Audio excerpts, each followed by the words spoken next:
In today's makeup video, we'll be doing a female beauty makeup application. My name is Ricky Greenwell, and my lovely model is Wendy. So first I start off by prepping Wendy's skin. I'm using just a lightweight moisturizer and a pore filler to go ahead and prep Wendy's skin prior to makeup application. As our skin starts to age, we may notice signs of lines, demarcation, or our skin may just need a little bit more hydration. So in this particular case, I'm just using a little bit of moisturizer and some pore filler. Next, I'm going to go in with a foundation stick, and I'm going to actually be working with my contour as I start to do my makeup application in itself. So I'm actually going to be using two different color sticks, one that's going to be a lighter tone and one a darker tone, to kind of blend, mix, and contour all in one particular step and process. Here you can see I'm going in with my darker shading product to give me areas of contour. I'm contouring along the nose, in the temple area, and into the hairline itself. And now I'm just taking a beauty blender and I'm actually going ahead and blending those products together. So working with my highlight product and my contour all at the same time, making sure that there's no clear line of demarcation, but blending out my product onto the skin. Here I'm asking Wendy to look up a little bit so I can work with my beauty blender to go underneath the eye area to make sure that I'm actually blending product smoothly underneath the eye. Now I'm going in with just a little bit of concealer to work through areas that I may notice that I need a little bit more fill in, or any areas that I'm looking for a little bit lighter area. And actually it looks like I'm utilizing my same foundation brush and same foundation color, that lighter shade, to go in and fill in areas that may need a little bit more foundation.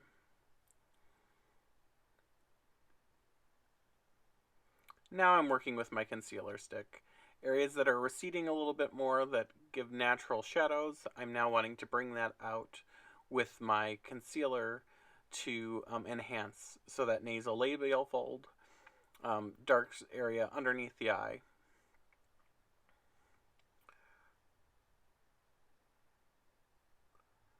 I'm putting a natural highlight onto the cheek, down the bridge of the nose itself, and I'm separating that plane between the forehead and the brow, as well as bringing a little attention to the chin, so areas that would naturally pop out on the face a little bit more with my highlights. Here I'm going ahead and using a flat brush just to blend any of those pieces that I put in with my stick, and to make sure that I have a clear blending of product into both my foundation, so that I'm not having a distinct demarcation line with my product. Next, I'm warming up my hands and smoothing across the face just to make sure that, once again, I don't have a distinct demarcation, that I don't see any brush marks, any sponge marks, or any pieces that are left behind.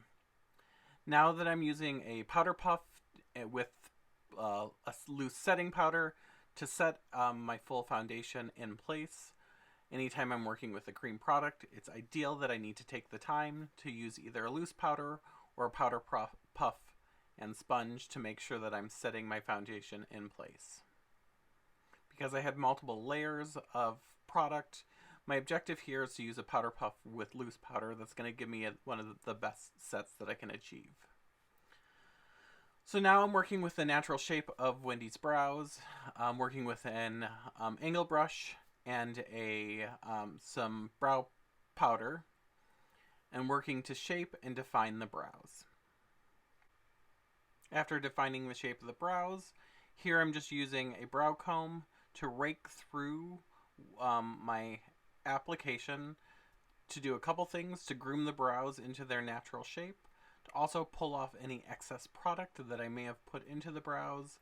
When I work with brows, I tend to start with a little bit darker so that I can go in with my brow comb, to rake off any extra product, and also to make sure that I'm grooming the brows and putting them into a nice groomed appearance and in their proper place upon completion of the makeup. Other tips that could be very successful is you may grab a clear mascara if you have naturally darker brows where you want to groom them and keep them in place. Here I'm just adding a little bit of a cream-based eyeshadow on the lid of the lid of the eye. I'm working with a poof brush to just give me a nice wash of color. I'm also applying a little bit of foundation or a little bit of shadow just to the fall of the brow area to bring out and accent that brow bone. Now I'm working with a eyeliner pencil to define the upper lid, working from the outer edge and working my way into the lid itself. Here I'm utilizing a brow pencil that has a little bit of color by using a natural cream liner. Instead of doing something that's so dark in nature, this has a little bit of a green tone to the color itself. This is an interesting way or a nice way to add color to the eyes. Now I'm working with an angle brush and I'm lining underneath the eye with a darker shadow as opposed to using a brow pencil. The working with a powder or shadow product under the eye works great so that I'm not pulling or stretching the eye, but I can give some definition to the under eye area with color. Now I'm working with a dark shadow or a contour color to add a little bit of, in a taupe shade, just to add a little bit of definition to Wendy's crease. Here I'm not pulling it to the inside of her eye, I'm just working in the crease itself. I'm not trying to close her eye down, but just add a little bit of darker taupe shade to her crease to add definition to her eyes. Now I'm applying mascara to Wendy's lower lashes, utilizing a zigzag motion and a rolling effort with my spoolie. As I have Wendy look down, I'm going to apply mascara first to the bottom lashes, and then I'm going to roll across the top and apply mascara into the top of the lashes as well. So I'm coating both the underneath portions of the lash as well as the top of the lash itself. Now I'm moving on to a rosy blush color. I'm adding just a hint of color to Wendy's cheeks, starting in the apple of the cheek and working it up at an angle into the hairline.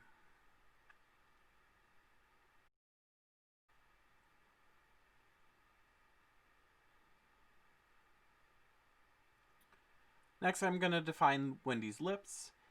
Here, I'm wanting to overpaint Wendy's lips ever so slightly, so I'm working with a lip pencil, and I'm working in an effort to just give me a little bit of strength to her bow, and painting just outside of the lines to give definition. I'm going to do the same process to the bottom in the sense that I'm going to just line the lips just ever so slightly outside of Wendy's natural lip line. Anytime that I'm painting lips slightly larger, making them fuller, or if I am trying to underpaint the lips, it's always a great idea to do that, starting with a lip pencil, then building your foundation on top, or building your lip color on top of that. After defining the shape of the lips, I'm now working with a lip color and a lip pencil and a lip brush to fill in the lips, utilizing lip color on top of the lip pencil and to fill the lip itself. I'm using a tissue just to pat on top of the lip to pull off any excess to make sure I don't have excess product.